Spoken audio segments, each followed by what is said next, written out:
Hello my lovelies and welcome back to my channel. This is Shelly, Fly with Shelly. If you guys don't know me, I am a flight attendant for a major US airline. I'm on my second career in the last 5 years, and I also offer coaching in case you guys want to become a flight attendant or want to work in the airline industry. I do offer coaching one-on-one, so we can either Zoom, Skype, whatever it is that you need. You can book me on flyingwithshelly.com, or if you're interested in any of my bracelets, you guys, I have lucky bracelets that will give you fortune, health, wealth, protection. You can always go on powerfulbracelet.com to get your bracelet for good luck. With that said, let's get started. Today's subject is going to be, what is the comparison between Southwest and Spirit Airline? What are the advantages, the pros and the cons?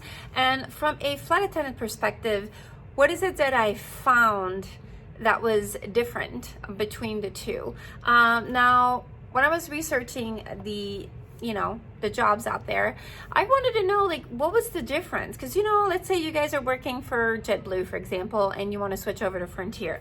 Your first question is, do they offer good benefits? What is my pay? What are the bases? Those are the questions you need to ask yourself. Now, what is our hourly minimum? What is our per diem? Those are all the questions that I'm sure you were asking, and I was asking because I was doing a huge career move, and I wanted to know all the pros and the cons before I made my decision. Now, it was a no-brainer with my airline presently. I love it. This is an airline I've been researching, so I knew a little bit going into it. But what I didn't know is, obviously, you don't know anything until you do work for the airline, because you kind of see the perspective of things. You're working now on the other side. You're no longer a passenger, because I was a passenger of theirs forever. So my perspective was from a passenger view. Now, stepping back and being a flight attendant, now I see the perspective how it is to be on the other side, and the lot is so different than what I was used to. So I made a list. I compiled a list of the things that I found was so different. So if you guys are thinking of switching over, you're either worked for my old airline, or you want to work for my airline now, or you're working for my airline now and want to work for my other airline that I used to work for. Fortunately, I can't mention them on this YouTube channel, just for, security purposes. I want to keep my job. All right, so let's get into it. Let's dive into it, you guys, because I'm really excited. I've been wanting to do this because I've researched videos like this and I couldn't find any on YouTube when I was ready to make that move. We're going to be doing the comparison between Spirit and Southwest, you guys. So let's talk about uniform. Okay, so uniform, you guys. Spirit is very simple. You have your one dress, you have your two pieces, you can have pants and a top. I think most airlines have that option. The only thing that I found was different was probably the jacket. Now, I didn't see a jacket for Spirit, but for Southwest, I did see a beautiful tailored red jacket, which I'm going to show a video right here. But I will show you guys a picture of what the jacket looks like, and then you don't really have that option with a Spirit. So take into consideration that if you're a fashionista, and it's something that's really important to you, just know that we don't offer that jacket. We do offer kind of like a wool. That's not a wool, but it's more of a, like, when it gets cold, you have kind of like that wintry jacket. So you have that duvet, kind of really thick jacket, and you also have, like, which is a really winter coaty jacket, which has 2 layers. You got the one with the long sleeves, you got the one just a jacket that you zip up. So both airlines have that for winter, but what I'm talking about is actually just a cute little jacket to cover yourself. What we have for Spirit, I believe, was just kind of a zipper long sleeve, put your wings on top. I think it was black and yellow, obviously the colors of the airline, and it was more of kind of like a wool, kind of just a thicker material. I loved it. It's comfortable. We also have one for Southwest, so both of them are nice, you guys, but it's just something different that you want to take into consideration. Now, wings. Okay, so Southwest, your wings are super, super duper tiny, and compared to Spirit, your wings are a lot bigger, which kind of like surprised me, because when I got my wing, I was like, oh, really? Okay, so I was used to something else. So I'll probably post a picture here as well, just so you can see the comparison of the you know, of the wings. So obviously that's not going to deter you to be like, oh, I am not flying with them. I'm not even going to apply because their wings are smaller or bigger. I'm sure that's not going to deter you, but it's always good to know because those are the things that really stood out to me once I graduated and got my wings. All right, something else also that I saw was there's a lot more South American destination. So when you know, I flew for one airline, we flew a lot to South America. We had a lot of international, and it also depends your base. So my base was in Orlando. We did a lot of those flights because out of Orlando it was easier to access them. And it was, you know, closer for them, so that base just kind of flew directly there. So we did a lot of like islands like Aruba and you know, just a lot of islands, and then also we did a lot of South America destination, such as we did Colombia, we did Peru, you know, we just kind of did a lot of those, which I really enjoyed. And we had a lot more layover, you guys, back with my old airline than with the newer airline. So with Spirit, there was a lot more layovers, you guys, and longer layover. I recall taking a late night flight from Orlando to Colombia, and then on a Friday, and then Saturday we had the entire day, and then Sunday we left early morning. So basically we could have made a weekend out of it, and we only had 2 flights. So there's a lot of these happening compared to Southwest. Southwest, they do a lot of turns. They do have layovers, but not as long as, I think their longest layover, I want to say 24 hours. Could be a little bit longer. There are some a little longer, I believe the ones in Hawaii, but not as much as Spirit. Okay, so just take that into consideration. If you guys love the layovers, love to travel, love to go international, there isn't as much with Southwest compared to Spirit.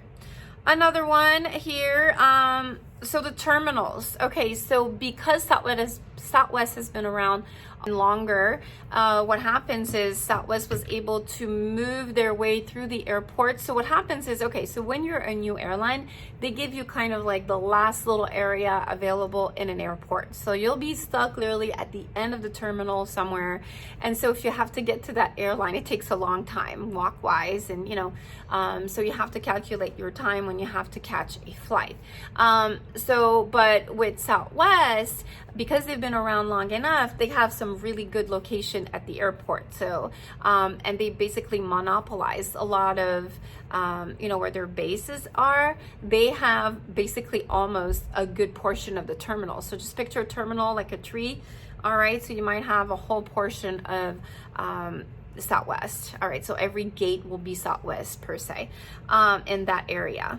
Okay, so as you know, they monopolize more, and so there's more ease to get to your terminal when you're dealing with Southwest compared to an airline that is fairly new. When I say new, I'm not meaning 4 or 5 years. It's obviously a lot more, but I mean they're just kind of making their way through the terminals, and they're not as close to where you would want them to be. So you have to kind of predict that as you're getting to the airport. There's a lot more walking distance before you can get to them, as opposed to an airline that's been around a little longer. Okay.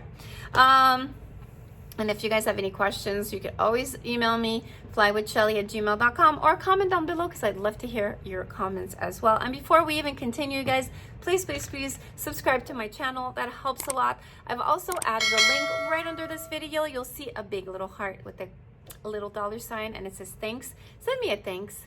Just send me a thanks. Just support my channel, you guys. Any little bit helps. You have options between $2, $5, $15, $20. Doesn't matter. Anything will help. You know, it takes a lot of time and information and research. I've done my research here. These videos, there's a lot of work put into them, and if you guys enjoy my channel, that's the way to donate, and just to say a big thank you, and every thank you will be appreciated, and I will do a shout out on my next video if you are contributing and just helping me out, which I would greatly appreciate from the bottom of my heart. So I thank you in advance, even for just considering it. I really appreciate you guys for following me. So make sure to subscribe, give me a thumbs up, which helps the algorithm of YouTube and makes a lot of people find this video, which at the end of the day, that's what I want to do. I want to help out you guys. And this was basically a video that I've been searching for so long I couldn't find. So I'm just glad that I'm able to share this with you guys. So yeah, make sure you give me that thumbs up, subscribe, and click that notification bell so you know when I upload the next video. With that said, the planes with okay, so the planes with Spirit are fairly new, you guys. They're brand spanking new. There's no usage on them yet. Like, they still smell like a brand new car, all right? Compared to Southwest. Southwest planes are older, all right? There are some new ones. We are getting some new fleet, but the majority of them are older. Okay, so just take that into consideration. So if you guys are ever flying us or flying Spirit, you guys, you'll know that these planes haven't been around in circulation for a long time. There are some older ones, don't get me wrong, and you'll notice by the color of the outside and the structure inside, but most of them are brand new, beautiful too. Okay, so the aisles, you guys. So the aisle, there's no secret that Spirit, you know, wants to add as many seats as possible so we can carry as many people as we can. But in doing so, it just crams up the passengers, but leaves the beautiful runway so much more comfortable for us flight attendant to walk through and to use our cart. So as we're walking with the cart, you guys, we have plenty of room, even if someone is trying to squeeze in to go to the bathroom. That's what I love about it. Now with Southwest, we are definitely geared toward having our passenger having a great experience, a lot of leg room, very comfortable seats, which means the seats are larger. As you expand, obviously the aisle gets a little shrinky. So with that said, our aisles are very, very narrow. So there's always some kind of friction there. This aisle is very, very tight, even for two flight attendants, you guys. When two flight attendants kind of need to cross path, it is literally, it's either butt to butt or face to face. There's always some kind of friction there. There's no work around it. It's pretty small when it comes to that.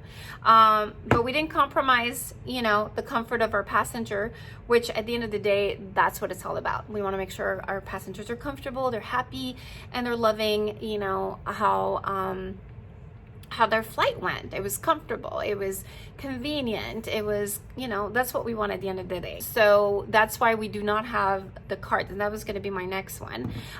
So Spirit has the whole system with the cart, all right, you guys. So we walk by, hey, you want to eat anything? No, okay.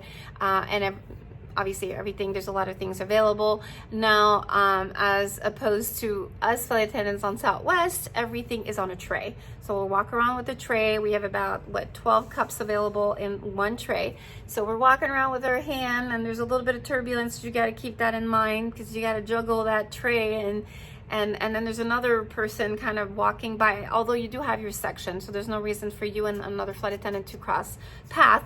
But if they do happen to cross path, you need to kind of manage your tray upwards and downwards, and kind of do the dance. You know, I call it the cha-cha dance.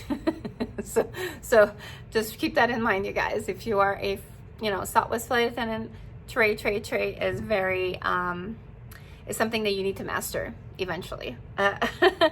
We're dealing with 737, 700, 800, 800 max. A lot of these planes, you guys, are just made a certain way, and they're very narrow. They're like a cigarette, okay? Now, when it comes to Spirit uses Airbuses, which are more compact, thicker. You have the 319, 320, and the 321. So yeah, make sure that you know that. Just know that as a flight attendant on my end, it was a little tighter than what I was used to, just so you keep that in mind. Now, when it comes to turbulence, there is, okay, so when you are, I don't know if it has to do with a brand new plane, an older plane, or just the way that the plane is structured altogether. So Spirit Airlines Airbuses, because they're made the way they were made, in the back, you'll always feel the turbulence a lot more, but not as much as if you're in the back of a Southwest airline plane. And you're sitting in the back as a flight attendant, you will feel the turbulence a lot more than if you do an Airbus. So look at the Airbus and look at the Boeing 737, you are going to feel more of the turbulence as a flight attendant in the back than you will on the Airbus. So that's really something that I noticed. Now, turbulence is spread out evenly. You know, turbulence is turbulence, whether you're sitting here or sitting there, you'll feel it equally, but I just feel like I felt it more on the Southwest end than I did on the Spirit end. Also, cockpit, you guys, the way that the planes are made, the cockpit has a lot more space for a pilot, even for a flight attendant, us sitting in the front. You'll see that there's a lot more space to talk to a pilot, maybe to deal with the pilot, to attend to a pilot. There's more space in the cockpit for us and for the pilots compared to Southwest Airlines cockpit. Very, very tight for the pilots, very limited area to move around. That's something that surprised me too as a brand new flight attendant for this airline. I was just kind of like, really, what a difference. Nobody told me that. I just didn't know until I actually saw it. So that's why I'm glad I'm doing this video, because I wanted to share all that with you guys. And I remember talking to pilots about it, and I'm like, oh my gosh, you guys' planes are so different than the Airbus. So that's something that really hit me, which was really interesting. I actually enjoy that. I enjoy that there's differences, and also I think the way that they pilot it, because Southwest Airlines planes are kind of piloted like the old ways, which everything you're in control of. So you're in control of the landing, you're in control of the autopilot, you're in control of the altitude. You're really on top of things. You're the one telling it what to do, as opposed to, I think, a brand new Airbus where it kind of has a mind of its own. Now, I've gotten reviews from both pilots, from both airlines, and it's funny how they've explained to me, like, would you rather have things do it for you, or are you a control freak and rather have your own say in what happens because you feel more in control and it feels safer? So again, those are differences. That's not me saying it, that's just me interviewing pilots, and I thought it was a very, very interesting comment that they made regarding that. Yeah, so I was like, oh, okay, that's interesting. That's good to know, you know. So they like to be in control, so therefore their training is a little bit on the upper scale. I think it's upwards of 2 months with Southwest. Now, I'm not sure what the amount of time is for Spirit. All I know is their planes for Southwest is a little more perplexed and a little more complicated to pilot. There's a lot more to know, and it's more hands-on. Okay, so just keep that in mind. So when you have that pilot up there, he knows what he's doing. Yeah. And I know for a fact that they study over 2 months, because they were in training with us and I could see them, and they really were very selective. I mean, once they picked you, you needed to know your stuff or you were sent home. So I like that. So they're very, very specific and targeted, really intelligent pilot. They knew what they were doing. So that's good. So you're in good hands. And I'm sure they did the same thing with Spirit, but I wasn't as aware as far as their training. And believe me, any airlines that has a pilot has gone through intensive training. They have to have at least 2,500 hours of, hours of flying in order to start commercially flying for a commercial airline. So there's a lot of training behind all of these guys, you guys. And then they start at the bottom, like us flight attendants. So they start as a co-pilot, first officer, and then they make their way to being a captain, which takes a lot of times on seniority. So you guys are in good hands regardless of which airline you do choose. Okay, so I put the way people perceive us. Now, okay, so Spirit hasn't always had the best reviews, but again, now it's gotten so much better. People have gotten, I've gotten over the whole fact that, hey, you have to pay as you go. Okay, that is their motto. You pay as you go, and if you don't want that food, just don't pay for it. And if you don't want 1,000 suitcases, just bring your backpack. So I like the way that they think. You pay as you go, you guys. Really, don't charge me extra. All right, and also love Southwest, whereas you have your 2 first suitcase for free, and you get a lot of free stuff on board. Okay, but they don't have a complete menu, so which gets me to this point now. So if you look at Southwest, you don't have any packaged food. They did have it; they took it away because of COVID, and they never brought it back. So basically, they will give you a snack. It could range from a chocolate brittle to maybe pretzels or whatnot, or a little snack mix bag. They used to have peanuts, but a lot of people were allergic, so they removed that. But they have quite a few little things that they give you throughout your flight if your flight is over an hour and a half to 2 hours.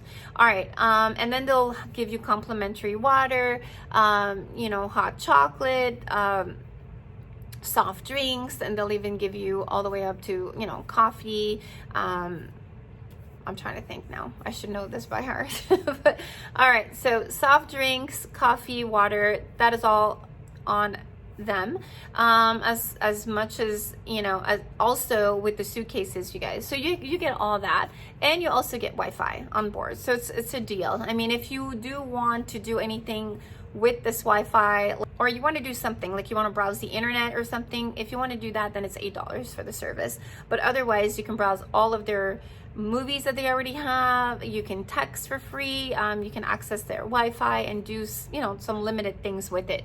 Now, when it comes to Spirit, they are working on their Wi-Fi. They were working on it. Some planes did have it already. They have all this digital computerized screen where everything is computerized. I know that Southwest do have in their brand new, I think 800 Max, they do have their screen digitalized, where it speaks for itself and it makes the announcements. But I know that we were working with Spirit on a lot of those digital computerized things, and some of the planes had Southwest had Wi-Fi, but unfortunately I think the Wi-Fi company kind of dropped them midway when they were kind of putting them on the planes, and we weren't able to acquire another contract with another company, is what my understanding.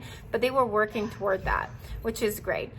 Oh, snacks. So you pay as you go, you guys. So if you're hungry, there is food on Spirit. You just have to pay for it, which you would have to pay for anything else. So if you want like a snack box for your kids, I believe it's about $8, and you get a bit of cheeses and crackers, and then you have your morning muffins that you can have with your coffee. There's chips, there's chocolate, anything that you want. Basically, if you're hungry, you know that they'll take care of you. They'll have it for sale. Now, yes, we didn't have complimentary water. I understand that it was frustrating for a lot of you, but again, that was our motto. If you want water, bring it from the airport. But if you do want it on board, you have to pay for it. It is what it is, and you're getting a big bottle. Okay, not just a little cup, and then you have to wait for someone to refill it. So you're at the mercy of the flight attendant. You get your water, and you can just drink it as you go on the flight. So there's positive and negatives, you guys. If you're one to understand that concept, then it shouldn't bother you anymore, because I mean, Spirit has been around, and they kind of emphasize those, you know, basically those points over and over again, that's what they're about. So you know what to expect. When it comes to Southwest, most of it is included. So you guys decide, you know, there's the plus and the negative, and what you feel comfortable with, you know. But it shouldn't deter you from not flying with someone just because of their rules. That's just their rules.